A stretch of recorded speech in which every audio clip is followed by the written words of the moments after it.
make a video about what we need for our coming kidding season. Kidding watch starts with our doe, Silverbell. She should be having our first batch of babies around the 21st of January is when she's due, which so happens to also be my wedding anniversary. Kidding is more important. So tonight, I am going over the supplies, not the medicine stuff, or the vitamins or the supplements, but the tools and equipment that we would need in case of an emergency or to get ready for kidding. If you like these videos about how to live on an off-grid farm like we do here at Wildwood Farm, please subscribe to our videos. I am so loving to try to get this video and this channel monetized so that we can continue to improve our farm. So, here we go. I got this big box here. In case y'all aren't military or anything, it's called a foot locker. It's old. I found it in a house that I was cleaning out for my other job. Big, and it's full. Okay. There's a lot of things that you need. That you can have. I'm not going to say you're going to need them, but you can have. Okay. Starting with this. This bag is full of towels. Giving birth is messy. The more towels, the merrier. Okay? Bunch of towels in here, folded up. I wash them and I fold them up. Wash them and send them to the dryer. Get them clean. Old towels are fine. Put them in the bag. Trash bags. Again, giving birth is messy. Might as well keep it neat. Fall outs, you can also use them to sit down on in case where the goat is having the baby is wet.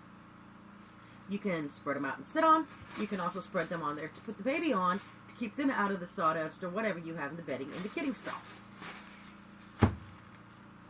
Let's see here. Gloves. These are just regular gloves for your hands. I also have in here somewhere, let me find the bag, what are called OB gloves. Here it is. There's OB gloves. These are shoulder length, all the way up to here. These are good just in case you just need to clean up. You don't really want to be grabbing all the goo, and the rubber gives you better grip on the slippery, slimy little baby goats. OB gloves are in case you have to go in. Believe it or not, even as small as a goat is, it's a long way in there. I have been there a couple of times, and I was surprised how far I had to reach into a goat to find a stuck baby. So, a shoulder-length glove definitely comes in handy. With the gloves, you will need a lubricant of some sort. Now, an OB lube like KY jelly works great. I don't have any KY jelly yet, but I do have, if I can find it, in here, amongst all these goodies. Where is that bottle of, is this it? Nope, that's not it. Mineral oil. It's a lubricant. All else fails. Vaseline, vegetable oil, anything that's slippery works. Don't be afraid to get a lot of it and use a lot. It's better to have too much than not enough. Also, it can be used in case they have what's called a dry birth, where the water sac ruptures and the goat is laboring for a while and the baby is stuck. Pour a bunch of lube on the baby goat and it will help it slide out of the mama a lot easier. Staying with the hands. Hand sanitizer. COVID made this cheap. We bought tons of it after the COVID and everything, and they were selling it for like, what, 50 cents a bottle? Excuse me. That's my nighttime alarm. Let's turn that off. Okay, excuse that. That was taps. That's my nighttime alarm. Hand sanitizer. So you can clean your hands before you put your gloves on, or if you happen to go in without gloves. I've gone in without any gloves because I didn't have them and it was a rush, an emergency. Hand sanitizer, clean your hands up.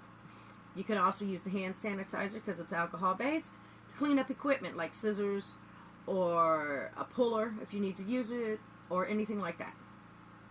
Okay, next we got in here. Next, let me see. Oh, okay.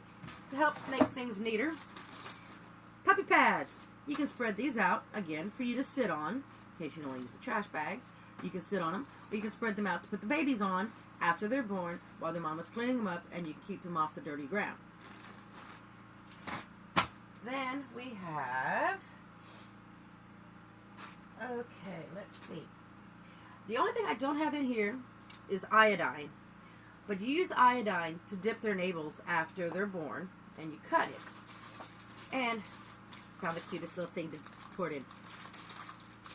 Little red Solo cups, little plastic Dixie cups. You don't need a lot. Pour a little bit of iodine in the cup. You take the cup, you put it on their belly button tight, and then you tip the baby goat on its back so that it washes all the way up onto the navel and up to the belly, so it totally soaks it and everything. The umbilical cord is a vector for infection. It's open for a little while after it tears, okay? Because it fed the baby all those months that was inside mama. It's fed the baby. So it was a tube to the inside of the baby goat. Close it up. Soak it down with iodine really well. And that way, infection stays out. Also, to keep the infections from getting in there, you need to cut them.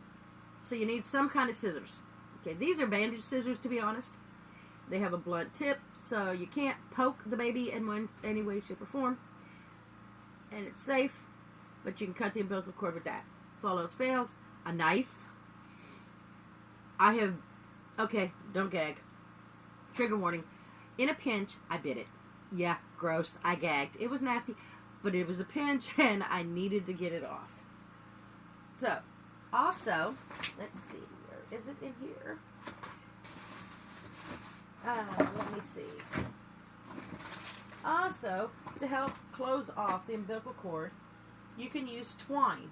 They also have navel clamps, which are plastic. Little babies. Human babies get them too. Or dental floss. It's cheap. This cost me like $1.50 at the Dollar Tree. Well, no, the Dollar General. Excuse me. I thought it was Dollar General. Dental floss. Tie off the umbilical cord, tie it off tight. Don't leave it very long, 1/2 inch at the most from the belly. Tie it off, and then cut past the tie, between the tie and the mama goat. Not the tie and the baby, because you want to stop, you want it to be closed off.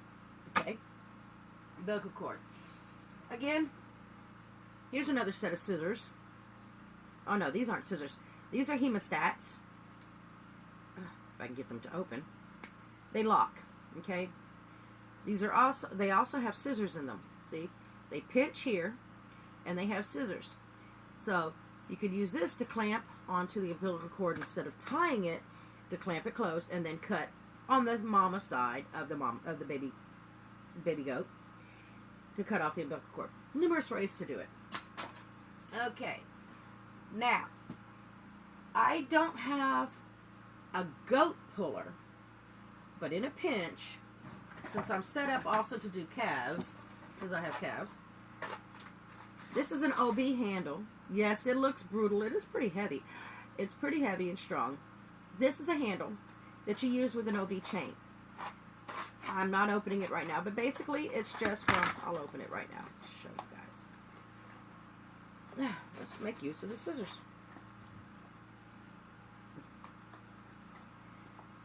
Basically, it's in case the kid gets stuck and you need multiple ways to pull the kid from the mother. You can use, okay, here we go. Now this is set up mainly for a calf because it's big. But you could use it on a goat, okay? It's chain. You ever had a choke chain collar for dogs? Works the same way. You take the chain, you pass it back through the loop down here. You make a loop, okay? And then when you're pulling it, so you can just pull it with the chain if you want, or if you want to have good traction, you use this. You loop it on right here, and you pull that one. Now, when you pull a goat, we're going to go into more detail on later video on how to do it. But you have to watch how you yank on this, or where you wrap it, because you can break or dislocate legs, okay? So I will show you, but in a quick thing, pretend this is the baby goat. Like, you wrap it once around, and then wrap it a second time around, like that, okay? So it pulls in 2 locations. And that doesn't even really hurt, to be honest. I'm yanking on it, and it's not tightening. But see, it wraps twice. And that way it doesn't put too much traction on one spot. And that doesn't really hurt. And I was yanking on it. I was surprised. Tightens up a lot. One does tighten up a lot. And it could hurt the goat. Okay, that's what you do with that. Okay. There. Okay. A stethoscope always comes in handy. So you can check the baby's heartbeat if it doesn't seem like it's living. Or you can listen to its lungs to see if it aspirated any fluid. Speaking of aspiration, sucky thing. It's a nasal aspirator. But I went to the store and I told my husband, I need one of these. And he knew exactly what I was talking about. After 6 children, yeah.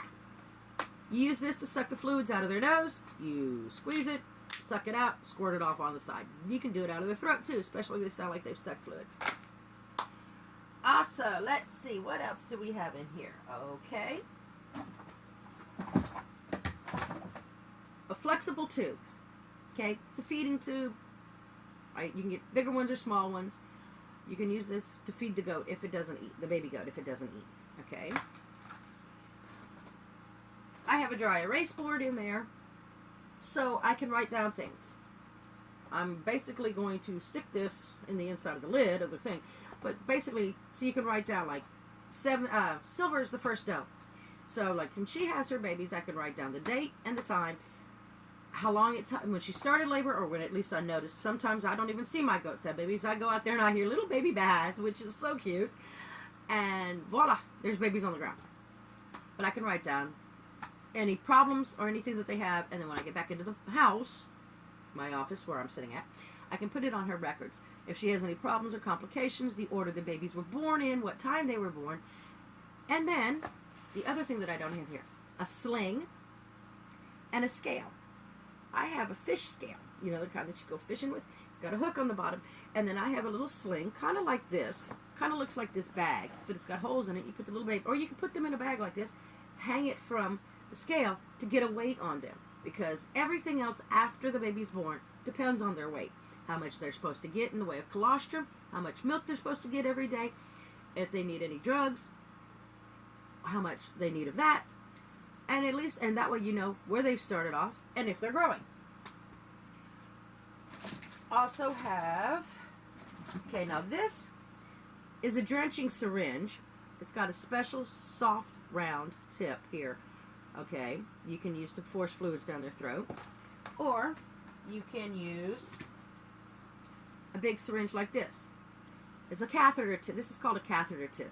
Okay, this one's a 60 cc, which converts to 2 ounces. It's a good way to get some fluids in the baby goat.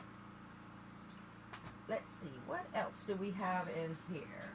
Okay, now, if you don't want to use the chains to pull, rope works.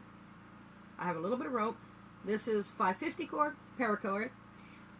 You use it the same way as you use a chain. You just wrap it around them. Now this you could use to pull on a head if you need to, because I don't think I would wrap a chain around a head or a neck. But when you do it around the head, you put it around the back of the head and through their mouth so that you're not choking them out. If you need to get traction on their head to get the rest, if their legs are stuck or something like that. But rope always comes in handy. Or you can use it to tie mama to a fence or a tree or a post or something if you have a really bad pull, or if she's really fractious and she doesn't want to let the babies nurse or let you milk her, because for all of us mamas who's had babies, that first milk coming in really hurts, makes the boobies really sore. Baby goats are born with teeth. They bite, so you can tie mama up so she can get the babies their first colostrum, if you're going to allow the mamas to be feeding the babies. I don't. I pull my babies, I milk the mamas.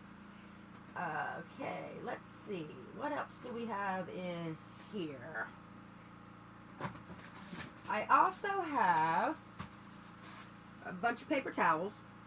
easy, quick way to wipe off your hands and throw them away instead of filling up a whole towel or wipe off a nose and throw it in the trash bags.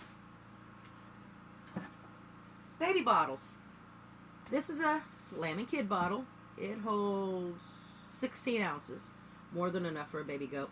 This is called a Pritchett nipple. Okay, these work great, but I personally prefer a human baby bottle with a human baby nipple. Now you need to make the hole a little bit bigger on the top. I just put a hot match through it and make the hole just a little bit bigger. Works just great. And they're a lot cheaper. Okay, what else do I have in here? Now, and in emergencies, I have a few other things. Okay, we're not going to discuss medicines, but there are medicines in here. Let's see, I have hydrogen peroxide, stuff like that. And since I've surprised myself going through this, I have a small surgical kit in case something happens. Tears can happen, okay? Just like in humans, when we have babies, the baby can be big, the mama can tear, okay? For that, I have lidocaine. It's a cream. It works really well. I have done minor surgeries, like pulling out really big splinters, or my horse got popped in the butt with a BB. Not by anybody I know, but he had a BB in his butt. Don't know how. Rub a bunch of this on it. It numbs it. It works really good as a topical analgesic. Works really good. Okay? You can numb up the area. And then, of course, in this kit, it's a minor surgical kit. I have, these are sutures with the needles on them. They're already attached. Great, because I can't see nothing, so threading a needle is like almost impossible.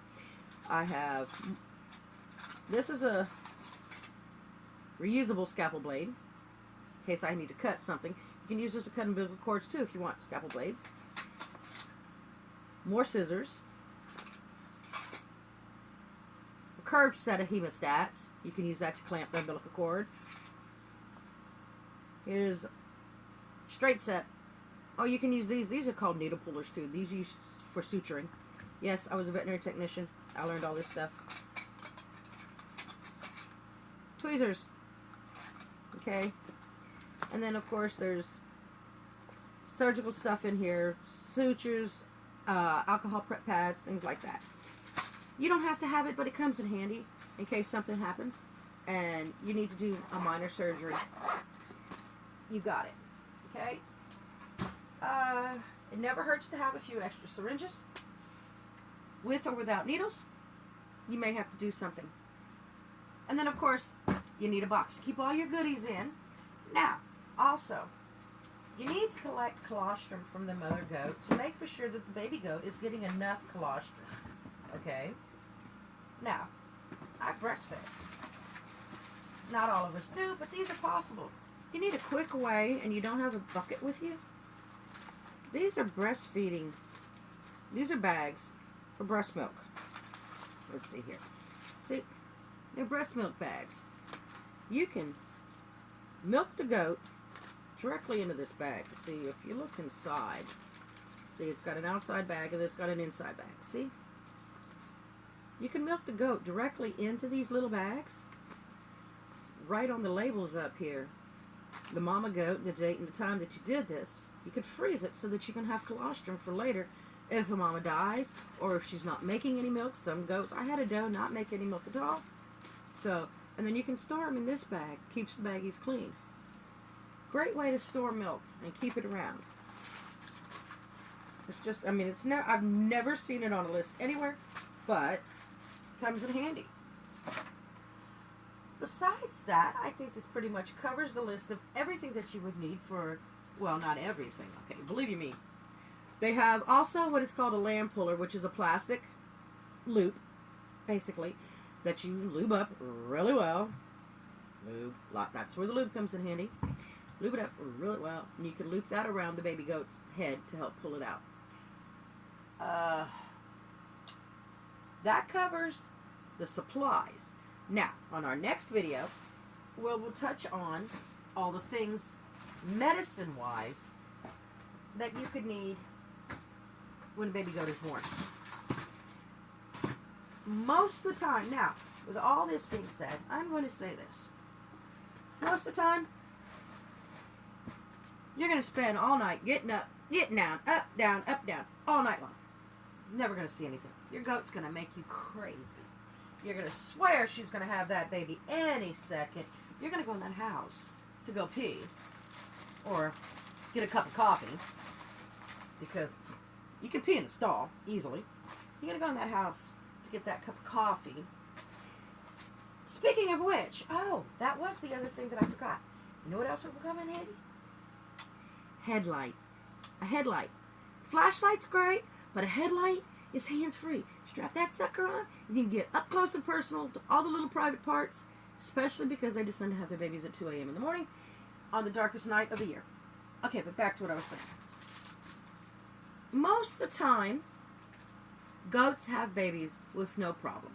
You go in the house, you get yourself a cup of coffee, you check Facebook real fast without getting sucked into the Facebook world. Surprise, surprise, and miracles there. And you go back out, and you've got 2 little babies on the ground up and nursing. And everything's fine. Where 5 minutes ago, or 10, since you hit Facebook, there was nothing. Most of the time, you're not going to run into any problems.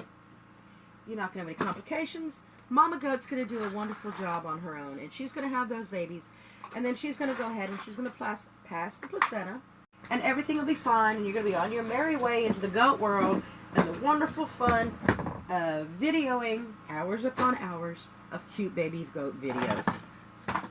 But there does come a time when there's a problem. So far, in the 5 years that I've been kidding, I've had one bad pull. I had a doe. Her name was Oreo. She was my first doe. And she had triplets. And them little things were good-sized babies.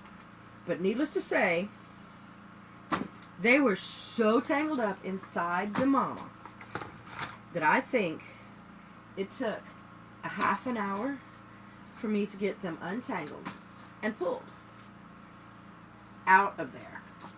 We were all exhausted. Me, the mama goat, the baby goats, Shane, because he was watching, totally freaked out because I went in literally that deep and had to rearrange baby goats and get them little things pulled out. When there's 3 baby goats in there, that means there's 12 legs, 3 heads, and 3 tails. It's complicated when you can't see.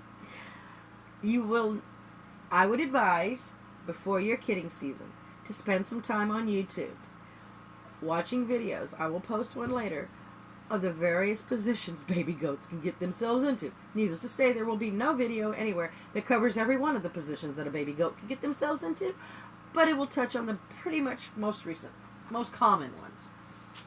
I would advise you before your goat has babies, or before you even decide for your goat to have babies, watch some videos. And don't be eating, because it's nasty. It can get pretty damn disgusting. Read up on it. Look into it. Prepare yourself.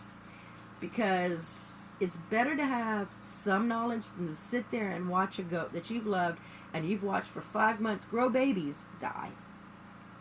Because I'm going to be honest, finding a competent vet to treat a goat, few and far between. If you have one, you're blessed. Treasure that person and buy them really nice Christmas presents and never be late on your bill. If you don't, study. I spent 2 years taking an online goat course so I can get to where I'm at with my guys. If you want any more information, look down in the pinned comments section down there, and I will have a way that you can get a copy of my list of all the supplies. It would be just the supplies and the medicines, the vitamins, and the supplements. And also there'll be a list of things to look for. I will also have a pamphlet, I guess you would call it, of birthing positions and what to watch for to see if your goat's in labor, what it looks like, what to expect, and how to take care of the doe and the kids afterwards. More on those videos. Stay tuned for part 2 on the medications and the vitamins and the supplements that you need to have before, during, and after. And then we'll touch on how to raise the kids, how to set up your kidding area in the barn, and how to be prepared to take care of those babies once they hit the ground. God bless one and all. And please leave your comments and suggestions in the bottom. I would love any more information, and I would love to talk to anybody else who has any questions about raising goats. They're wonderful, obnoxious little creatures that will make you turn gray. But my life isn't complete without those nosy little bums out in the barn. I love my goats. God bless one and all.